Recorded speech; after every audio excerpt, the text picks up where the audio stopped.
Hello guys, இன்னைக்கு நம்ம பரத் நடித்த காளிதாஸ் படத்தோட பார்ட் 2 கதை தான் பார்க்க போகிறோம். இந்த திரைப்படத்தோட முதல் கட்டத்தில் நம்ம பிரகாஷ்ராஜ் வந்து கோர்ட்டில் வச்சு என்னதான் சட்டத்துப்படி நமக்கு தண்டனை கிடைக்கினாலும் தர்மத்துப்படி நமக்கு எல்லாமே தண்டனை கிடைச்சி தான் ஆகும் அப்படிங்கிற மாதிரி சொல்லி இந்த படத்தோட கதைக்குள்ளே நம்மளை கூட்டு போவாங்க. அப்போ தான் நம்ம பரத் வந்து சில ரவுடிங்களை அடித்து அந்த ரவுடிங்க பிடிச்சி வச்சிருக்கிற ஆளுங்களை தேடி போகும்போது அவங்க எல்லாரையுமே அந்த ரவுடிங்க கொண்டு இருப்பாங்க. டிஜிபி இதை கேட்டு என்ன பண்ணிட்டு இருக்க, ஒழுங்கா வேலைகளை பார்க்க மாட்டியா அப்படின்னு சொல்லி அவருக்கு அட்வைஸ் பண்ணிட்டு இருப்பாரு.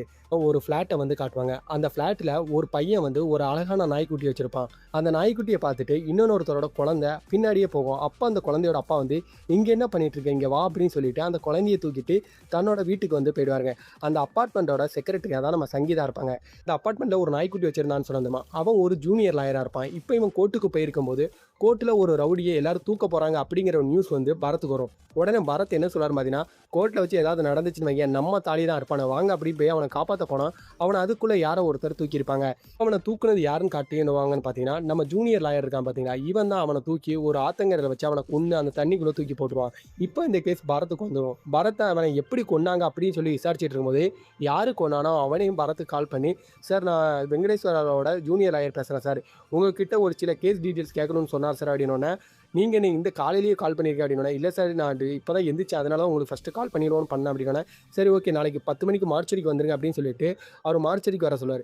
இப்போ பாரத் வந்து இறந்தவன் பாடி வச்சு மார்ச்சரியில் பேசிகிட்டு இருக்கும்போது இந்த ஜூனியர் லாயர் உள்ளே போன உடனே அங்கே இருக்க டாக்டர் நீங்கள் யார் அப்படிங்கிறத, இல்லை சார் நான் தான் வர சொல்கிறேன் ஜூனியர் லாயர் அப்படின்னு சொல்லிட்டு அவங்ககிட்ட இந்த கேஸ் டீட்டெயில் பற்றி எல்லாம் இவர் பேசிட்டு இருப்பார். பேசி முடிச்சதுக்கப்புறம் அன்னைக்கு நியூ இயர் நைட் இருக்குங்க.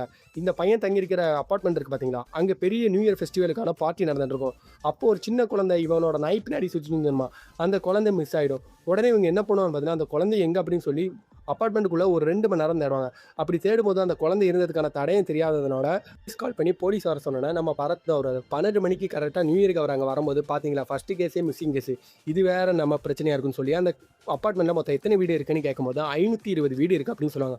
உடனே ஒவ்வொரு வீடாக இவங்க எல்லாரும் தேடி பார்க்கும்போது எந்த வீட்டிலையும் குழந்தைக்கான எந்த ஒரு டீட்டெயில்ஸ் கிடையாது.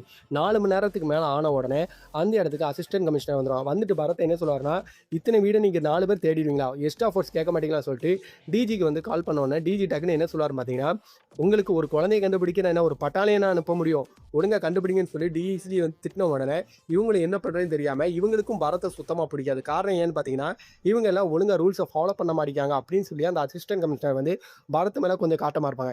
இப்போ இவங்க எல்லாருமே ஒவ்வொரு வீடாக தேடி பார்த்துட்டு இருக்கும்போது அப்போ அவங்க என்ன சொல்லுவாங்க பார்த்தீங்கன்னா, ஒரு நாய்க்காடி தான் அந்த பொண்ணு போச்சு அப்படிங்கிற டீட்டெயில்ஸ் இவங்களுக்கு தெரிஞ்ச உடனே அந்த பொண்ணு எங்கே போச்சு அப்படிங்கிறத தேடி இவங்களும் ஒன்றா தேட ஆரம்பிச்சிடுவாங்க. தேடும்போது தான் அந்த பொண்ணு ஒரு நாய்க்குட்டி பின்னாடி போச்சுன்னா அந்த நாய்க்குட்டியோட கழுத்துல வந்து இந்த பொண்ணோட வாட்ச் வந்து மாட்டிருக்கும். அதை பார்த்த உடனே இது என் பொண்ணோட வாட்ச் சார் அப்படின்னோடனே அந்த பொண்ணுக்கு இனிமேல் என்ன வேணாலும் ஆயிருக்கலாம், எல்லாரோட வீட்டையும் தேடுங்க அப்படின்னோடனே எல்லாரோட வீட்டையும் தேடி பார்க்கும்போது அப்போ நம்ம பரத்துக்கிட்ட ஒரு ஜூனியர் லாயர் பேசுகிறான்னு சொந்தமா அவர் வீட்டை கான்ஸ்டபிள் தேடாமல் போயிருப்பாரு.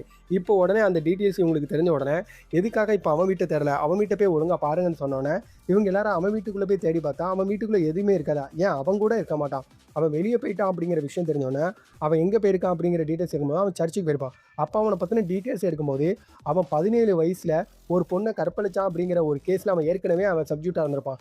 இப்போ இந்த விஷயம் தெரிஞ்சோன்னா இவன் தான் இந்த விஷயத்தை செஞ்சிருப்பான் அப்படின்னு சொல்லி அவனை வந்து இவங்க எல்லாருமே போன இடத்துல வச்சு நம்ம பரத்தை அரெஸ்ட் பண்ணுவாங்க. அரெஸ்ட் பண்ணி இவனை கஸ்டடியில் எடுத்து விசாரிக்கும் போது அவனோட லாயர் வந்துடுவார். அதாவது நம்ம பிரகாஷ்ராஜ் சார். அவர் வந்து என்ன சொல்கிறார் பார்த்தீங்கன்னா, இவனை நீங்கள் எதுக்காக அரெஸ்ட் பண்ணியிருக்கீங்க நான் தெரிஞ்சுக்கலாம் அப்படின்னோடனே, இப்படி சின்ன குழந்தையோட மிஸ்ஸிங் கேஸ், இவன் ஏற்கனவே 17 வயசு பொண்ணை கற்பழிச்சு வந்தானே அப்படின்னோடனே, அதை நீங்கள் பார்த்தீங்களா, என்ன ஏதுன்னு தெரியாமல் நீங்கள் பேசக்கூடாது, அவன் மேலே எந்த சாட்சியாவது உங்கள்கிட்ட இருக்கா, இல்லைல்ல இது சார் நீங்கள் எது பேசுகிறதாலும் கோர்ட்டில் பேசுங்கன்னு அசிஸ்டன்ட் கமிஷனர் சொல்லும்போது, நீங்கள் ரூல்ஸ் படி எல்லாமே நடந்தீங்கன்னா நானும் கோர்ட்டில் பேசிப்பேன், இப்போ நீங்கள்லாம் ரூல்ஸ் மீறும் போது நான் என்ன பண்ணுறது அப்படின்னு சொல்லும்போது இந்த பக்கம் அந்த குழந்தை இறந்த பாடி வந்து இவங்களோட கிரவுண்டில் கிடைக்கும். இப்போ இந்த கேஸ் பெருசானோன்னே இவன் மேலே கேஸை ஃபைல் பண்ணி இவனை கோர்ட்டில் நிப்பாட்டுவாங்க. அப்போ இவன் மேலே எந்தவித குற்றமும் இல்லைன்னு சொல்லிட்டு அந்த இறந்த குழந்தையோட அம்மாவே சொன்ன உடனே இவங்களுக்கு என்ன செய்ய, எதுக்காக இந்த கேஸ் இப்படி சுற்றுன்னு சொல்லிட்டு அந்த குழந்தையோட அம்மாட்ட வந்து நம்ம பரத்தும் அசிஸ்டன்ட் கமிஷனர் விசாரிக்கும் போது அப்போ தான் அந்த பொண்ணு ஒரு விஷயத்த சொல்கிறா. என்னன்னு பார்த்தீங்கன்னா, இவனும் அந்த குழந்தையோட அம்மாவும் சின்ன வயசில் காதலிச்சிருப்பாங்க. அப்போ ஒரு வாட்டி தான் இந்த குழந்தையோட அம்மாவோட ஜாக்கிங் போயிட்டு வீட்டுக்கு போகும்போது தான் இப்படி 17 வயசு பொண்ணை கற்பழிச்சிட்டாங்கிற கேஸ் வந்துருச்சு அப்படிங்கிற நியூஸ் வரும். ஆனால் எனக்கு அவனை பற்றி நல்லாவே தெரியும், அவன் அது எந்த வித தப்பு பண்ணுறவன் கிடையாது, அதனால தான் நான் அவனை அப்படி காப்பாற்றினேன் அப்படிங்கிற மாதிரி இவங்க சொன்ன உடனே இப்போ இவங்க என்ன பண்ணுவாங்கன்னு பார்த்தீங்கன்னா, இவன் ஜெயிலுக்குள்ளே இருக்கும்போது இவங்க கூட ரூம்மேட்டாக இருந்திருப்பாங்க, அவங்கள பற்றி விசாரிக்கும் போது தான் நம்ம கிஷோர் இருந்திருப்பாரு. கிஷோர் இருந்தவொடனே கிஷோர்ட்ட இந்த கேஸை பற்றி கேட்கும்போது கிஷோர் என்ன சொல்லுவாருன்னு பார்த்தீங்கன்னா, ஜெயிலுக்குள்ளே வரவன் யார் எப்படிப்பட்டவனு அவன் கண்ணை பார்த்தாலே எங்களால் சொல்ல முடியும். அப்படி பட்டம்போதே அவன் தப்பு பண்ணியிருப்பான் நீங்கள் நினைக்கிறீங்க, பண்ணியிருக்க மாட்டான். ஆனால் அந்த குழந்தை 17 வயசு குழந்தையோட அம்மாவுக்கு தப்பு பண்ணவங்களை தண்டிக்கணும்ல, அந்த வேலைகளை தான் இப்போ அவன் பார்த்துட்டு இருக்கான் அப்படின்னு சொல்லும்போது தான் பரத்துக்கு ஒரு விஷயம் புரியாது. என்னன்னு பார்த்தீங்கன்னா, இவன் அந்த தப்பு பண்ணியிருக்க மாட்டான். இப்போ முதல் கட்டத்தில் கோர்ட்டில் வச்சு கடத்திட்டு போய் ஒருத்தனை குத்துறான்னு சொல்லிருமா அவனை, அதுக்கப்புறம் தேட்டரில் வச்சு ஒருத்தனை இவன் சுற்றில வச்சு அடிச்சு போட்டிருப்பான். இப்படி 2 பேத்தையுமே இவன் கொன்னதான் அந்த 17 வயசு குழந்தைய அவங்க தான் கற்பழிச்சுட்டு இவன் மேலே பலியை தூக்கி போட்டிருக்காங்க அப்படிங்கிற விஷயம் எனக்கு புரியும். இதுக்கப்புறம் சரி ஓகே அப்படின்னு சொல்லிட்டு, இருந்தாலும் இந்த சொன்ன குழந்தை யார் கொண்டிருப்பா அப்படின்னு சொல்லி அவன்கிட்ட போய் பரத் மீட் பண்ணி அவன்கிட்ட பேசும்போது அப்போ அவன் என்ன சொல்லுவான்னு பார்த்தீங்கன்னா, சார் நம்ம சிசிடிவி கேமராவை செக் பண்ணால் தெரியும். ஏன்னு பார்த்தீங்கன்னா அந்த குழந்தை கடைசியை யார் பின்னாடி போணுச்சு நம்ம செக் பண்ணணும் அப்படின்னு சொல்லி பார்க்கும்போது ஒரு ஹல்க்கு முகமூடி போட்ட ஒருத்தன் பின்னாடி அந்த குழந்தை போயிருக்கும். இப்போ இந்த முகமூடி யார் வச்சிருக்கா அப்படின்னு இந்த விசாரிக்கும் போது தான் இந்த பெரிய அப்பார்ட்மெண்ட் இருக்கா இங்கே ஒரு டாக்டர் இருந்திருப்பாரு. இந்த டாக்டர் தான் கடைசி இதை போட்டிருக்காரு அப்படின்னு சொல்லி தெரிஞ்சோன்னே டாக்டரை பற்றின பரத் ஃபோன் கால் பண்ணி டாக்டர் இருக்காரான்னு நிற்கும்போது டாக்டர் இங்கே தான் இருக்காரு அப்படின்னோடனே இவங்களும் ஏசிபி எல்லாருமே டாக்டர் அரெஸ்ட் பண்ண போகும்போது டாக்டர் மாடியிலேருந்து கீழே விழுந்து இறந்துடுவார். கீழே விழுந்து இறந்ததுக்கப்புறம் இவங்க என்ன நினைப்பாங்கன்னு பார்த்தீங்கன்னா, இந்த டாக்டர் தான் இந்த தப்பு பண்ணியிருக்காரு, அதை மறைக்கிறதுக்கு தான் ஒரு சூசைட் பண்ணிட்டான்னு சொல்லி ஒரு கேஸை முடிக்க போகும்போது அதுக்கு முன்னாடி ஒரு டைம் நம்ம சங்கீதா இருக்காங்க பார்த்தீங்கன்னா, இவங்க நம்ம பரத்தையும் அசிஸ்டன்ட் கமிஷனரும் மீட் பண்ணி ஒரு சில விஷயங்கள் பேசிப்பாங்க. அதாவது என்னன்னு பார்த்தீங்கன்னா, நீங்கள் தப்பான ஒருத்தர் பின்னாடி சுற்றுறீங்க அப்படின்னு இவங்க சொல்லிட்டு போயிருப்பாங்களா, அது அப்போ தான் பரத்துக்கு புரியும். இதுக்கப்புறம் பரத் என்ன பண்ணுவான்னு பார்த்தீங்கன்னா, அப்போது சங்கீதா எங்கே இருக்காங்க அப்படிங்கிற டீட்டெயில்ஸ் தெரிஞ்சுக்கிட்டு சங்கீதா அவங்க பழைய பூர்வீக வீட்டில் இருப்பாங்க.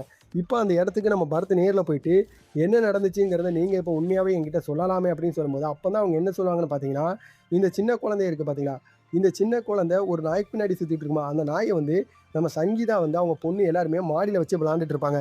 இப்போ நம்ம சங்கீதா என்ன பண்ணிடுவாங்கன்னு பார்த்தீங்கன்னா, அந்த நாயை பிடுங்கி அந்த பொம்மைக்கு கீழே தூக்கி போடும்போது அந்த நாய் மாடியிலேருந்து தெரியாமல் வந்துடும். இப்போ அந்த நாய் கூட சேர்ந்து அந்த பொண்ணு கீழே விழுந்து மாடியிலேருந்து விழுந்து இறந்துடும். இப்போ இந்த விஷயம் தெரிஞ்சிச்சுன்னா பொண்ணோட வாழ்க்கையும் தான் வாழ்க்கை எல்லாமே பாதிக்கப்படும் சொல்லிட்டு தான் சங்கீதா இந்த விஷயத்தை எல்லாத்தையுமே மறைச்சிருப்பாங்க. அந்த கொலையை பண்ணதே சங்கீதா தான் அப்படிங்கிற மாதிரி சொல்லுவாங்க. சங்கீதாட்ட பரத் என்ன கேட்பானா, அப்போ அந்த டாக்டர் எதுக்காக சூசைட் பண்ணிக்கிட்டாரு அப்படின்னு கேட்கும்போது தான் டாக்டருக்கு இந்த விஷயம் தெரிஞ்சு டாக்டர் இவங்ககிட்ட விசாரிக்கும் போது இவங்க தான் தள்ளி விட்டு கொண்டோம் அப்படிங்கிற விஷயத்தையும் சொல்லிடுவாங்க. இதுக்கப்புறம் பரத் என்ன சொல்லுவானா, சரி மேடம் முடிஞ்சில வாங்க நம்ம கிளம்புவோம் அப்படின்னு சொல்லும்போது அப்போ இருக்கு வெயிட் பண்ணுங்க அப்படின்னு சொல்லிட்டு சங்கீதா என்ன பண்ணுவாங்கன்னா ரூம்குள்ளே போயிட்டு ரூமை பூட்டிட்டு இவங்க இப்போ சூசைட் வந்து அட்டன் பண்ணுவாங்க. அப்போ அவங்க பொண்ணு பக்கத்தில் உயிரோட தூங்கிட்டு இருப்பாளா, இப்போ அந்த பொண்ணுக்கு எதுவும் ஆகிடக்கூடாதுன்னு சொல்லிட்டு பரத் அந்த பொண்ணை தூக்கிட்டு காரில் வச்சுட்டு கிளம்பிட்டு இருப்பான். கிளம்பும்போது தான் பரத்துக்கு ஒரு கால் வரும்.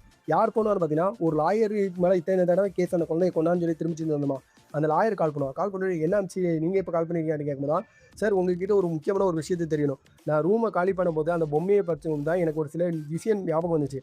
அதாவது என்னன்னு பார்த்தீங்கன்னா, சங்கீதா தானே இந்த கொலையை பண்ணியிருப்பான்னு நினச்சோம். சங்கீதா கொலையை பண்ணியிருக்க மாட்டாங்க.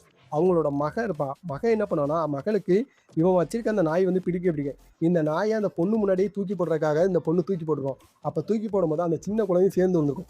இப்போ அந்த குழந்தையோட பாடியை தூக்கிட்டு போய் இந்த பொண்ணு தன்னோட வீட்டில் வச்சுருக்கோம். இதை சங்கீதா பார்த்து தான் பொண்ணு எங்கே போலீஸ்கிட்ட மாட்டிக்கிட்டு அவன் வாழ்க்கை வம்பா போயிடுமோ அப்படின்னு சொல்லிட்டு சங்கீதா தான் இந்த விஷயத்தெல்லாம் மறைக்க நினச்சிருப்பான். அது மட்டும் இல்லாமல் சங்கீதாவை பொண்ணு என்ன பண்ணியிருக்கோன்னா, அவள் கூட இன்னொரு ஃப்ரெண்டு இருந்திருப்பா. இப்போ அவளும் என்ன பண்ணிடுவான்னு பார்த்தீங்கன்னா, அந்த போலீஸ்கிட்ட மாட்டிடும் அப்படின்னு சொல்லி சங்கீதா பொண்ணுக்கிட்ட அந்த பொண்ணு சொல்லும்போது இந்த பொண்ணு அந்த பொண்ணையும் நீச்சல் குளத்தில் வச்சு கொன்னுட்டு அதுவும் எதுவும் தெரியாத மாதிரி இந்த பொண்ணு மலிப்பிடும். இப்போ இந்த விஷயத்தை எல்லாத்தையுமே அந்த லாயர் கண்டுபிடிச்சி இந்த பொண்ணுக்கிட்ட உங்கள் அம்மா எங்கம்மா அப்படின்னு சொல்லி விசாரிக்க வீட்டுக்கு வந்திருப்பான். அப்போ இந்த பொண்ணு என்ன பண்ணிட்டு பார்க்குதுன்னா, அவங்க வீட்டில் பழைய ஒரு கூடாரமாக இருக்கும். அந்த கூடாரத்துக்குள்ள தான் அம்மா இருக்காங்கன்னு சொல்லி அந்த லாயரை தள்ளி விட்டு கதவை பூட்டிட்டு இப்போ இருந்திருக்கோம். இப்போ இது தெரியாமல் தான் அந்த பொண்ணை தூக்கிட்டு பரத் வந்து அந்த இடத்த வந்து கிளம்பி வந்திருப்பாரு. இப்போ இந்த விஷயத்த சொன்ன உடனே பரத்துக்கு ஒரு செகண்ட் அலறி போய் காரை நிப்பாட்டிட்டு சைடு அந்த பொண்ணை திரும்பி பார்த்தா இத்தனை நேரம் மயக்கத்தில் இருந்த பொண்ணு டக்குன்னு அப்போ பரத்தை பார்க்குறதோட இந்த திரைப்படத்தை முடிப்பாங்க. இந்த திரைப்படம் உண்மையை சொன்னால் நமக்கு பெரிய ட்விஸ்ட்டு மேலே ட்விஸ்ட்டாக இருக்கும். படத்தில் ட்விஸ்ட் இருக்காதுங்க, படமே பெரிய ட்விஸ்ட்டாக தான் இருக்கும். த்ரில்லர் மூவி பார்க்குறவங்களுக்கு இதெல்லாம் இது ஒரு பெஸ்ட்டான த்ரில்லர் மூவியாக இருக்கும்.